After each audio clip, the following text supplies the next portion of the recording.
I'm Brisco Diggs, and welcome to a very special episode of Real Talk.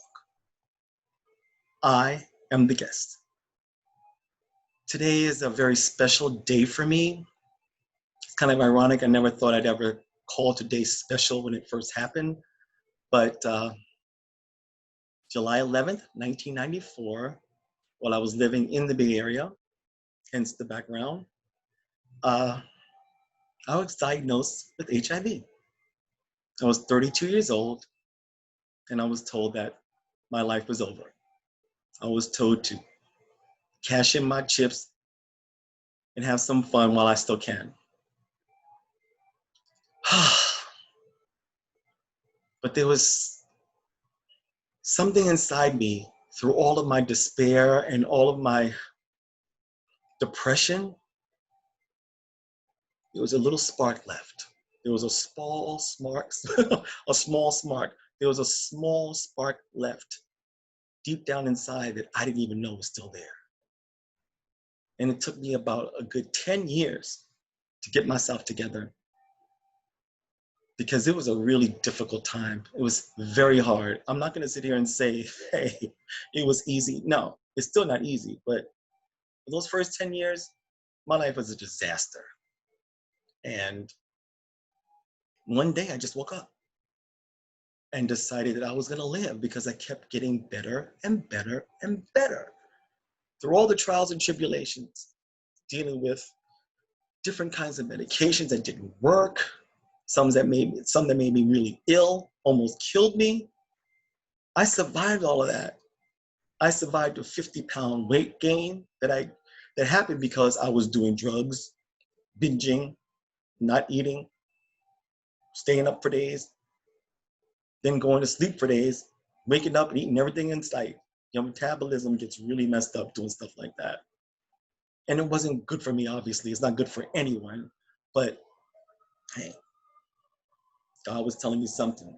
I wasn't getting ill. I wasn't getting sick. Knock on wood. I had other ailments. Old age things were happening. So anyway, I'm here to say to people that are going through some kind of devastating illness or chronic illness, and they feel like they're not going to get through, I'm not going to say it's going to be easy, and I'm not even going to say you're going to get through. I'm going to be honest with you. Some of us don't make it. Some people don't make it. But you can't live with that in the back of your head all the time. You got to just let that go and just live your life. And it took me a long while to get that together. And some days I still fall back on that shit. And well, why am I still here and they're not? I can't really answer that question, so I can't let it get to me. I just gotta honor the people that are gone and do some good on this earth while I still can. And to be honest, I really want to share my gifts. And I have been gifted with some abilities that I still have at 58 years old. So I'm ready to live. I mean, seriously live.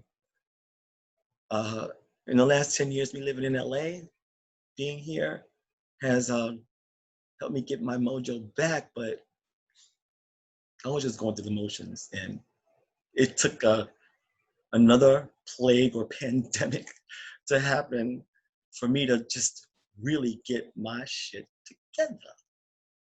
You never know it's going to be a catalyst for you to do better. And every day you can do better. Every day you wake up is a new chance for you to do better. Oh man, I sound like I'm preaching. But I kind of am. I mean, I'm talking to anybody, not just people living with HIV, but anyone who was on that edge. I was on that edge. A lot of times I was on that edge. I'm like, oh my God, what am I gonna do? How am I gonna get myself out of this situation? And somehow I make it through. Somehow. Oh, y'all don't give up, please. Don't give up. I'm an old man living with HIV. I never thought I would be an old man. And I'm saying that with pride. I'm proud to be 58 years old. Come on now. Okay? I know some of y'all were not expecting me just to be sitting here talking by myself And this is what I decided to do today. Today is my day. Today I was reborn again. This is my third birthday. I consider July 11th my third birthday. My first birthday is obviously the first day, the day I was born. My second birthday is, we'll discuss that at another date. And my third birthday is the day I found out I was positive. My mom asked me one time, she says, Gregory, do you ever forget that you're positive? No, mother, I never, ever forget. I don't have the luxury of forgetting. Well, first of all, I have to take medication every single day. I have to take care of myself to make sure that I don't get sick. And it's part of who I am now. It's unfortunately, it's part of my DNA. It's here. The good thing is I'm at a stage in my life where my viral load is undetectable. Here comes a plane. Of course, here comes a plane. Anyway, I can't just say, cut, like they do on set, and then wait for the plane to go by. Maybe I can, because Miguel's going to edit this. Plane. See that plane, Miller? Okay. The good news is that I'm at a stage in my life where I am undetectable. My viral load of HIV is undetectable, which means the amount that's in my system is undetectable. They can't find it. It's not there. So that also means that a person that's undetectable is untransmittable. That means I cannot transmit the HIV virus to someone who I'm having sex with. Untransmittable, which is U equals you. Hashtag U equals you. Undetectable equals untransmittable. Good news. We also have PrEP out there, condoms, all kinds of things we can do. Now, if I can only find a boyfriend, then hey. But anyway, that's another story. I'm not really in a rush right now because I got things to do. But if Wentworth Miller decides that he is madly in love with me, yo, you're gonna have to just like, I'm gonna disappear for a little while. Oh my goodness, I thought I would get through this whole thing without mentioning Wentworth Miller. And I don't mean my cat, I mean the actor. Anyway, look y'all, things are crazy out there. COVID, the protests, Black Lives Matter, y'all. I know it's gonna mess up the green screen, but look at this shirt my mother bought me. Bedazzle! That is the gayest Black Lives Matter shirt I've ever seen, which is fabulous. My mother said, I didn't understand, I didn't get that. Yeah, Mom. Mm-hmm. Like she used to listen to show tunes while she was pregnant with me. So yes, it's always the mother's fault. And yes, mother, you made me gay because you listen to show tunes, which is fine with me because I like it. Anyway, the things I think of, I don't know, Thank God I still have my brain cells, but I am starting to forget things at this certain age in time. So anyway, like I was saying earlier, or a few minutes ago, COVID-19, the protests, it just all came to a head at this crazy time in history. This is going to go down in history as the time the world changed for the better. Unfortunately, people had to die for this to happen, just like the AIDS pandemic back in the 80s. And we had people that fought for us back then to get the medications and the rights that we needed to get better or to even survive or live or try to survive, because we were dropping like flies back then. And now people are willing to put their lives on the line again during this pandemic to go out there and protest the injustices that are happening to Black people and people of color. It's disgusting that we have to fight for our rights again. But right now the cameras are out there and they're seeing all the stuff that's going on. And I must mention that trans women of color are being murdered every fucking day. Every day a trans woman is killed, and most likely she's a woman of color. People are not talking about that as much, they're not mentioning that as much. They need to, because these are people just like everyone else. It's just unfortunately,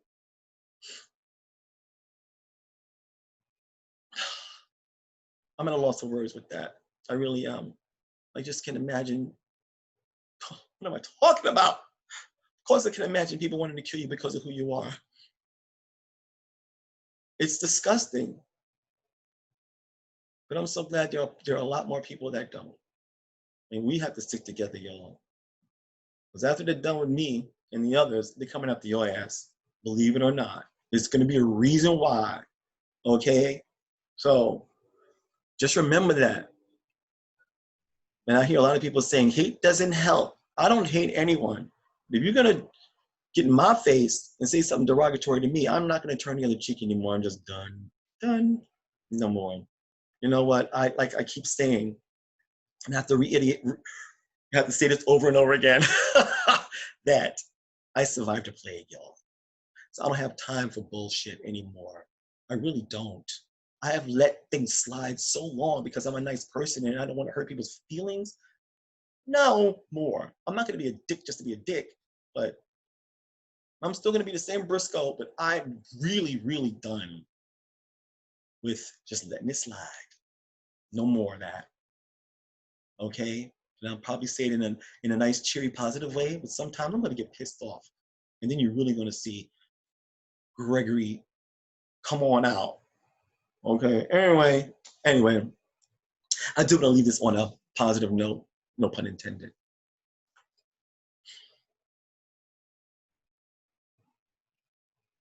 I just want to thank everyone that's been by my side on this journey from the very beginning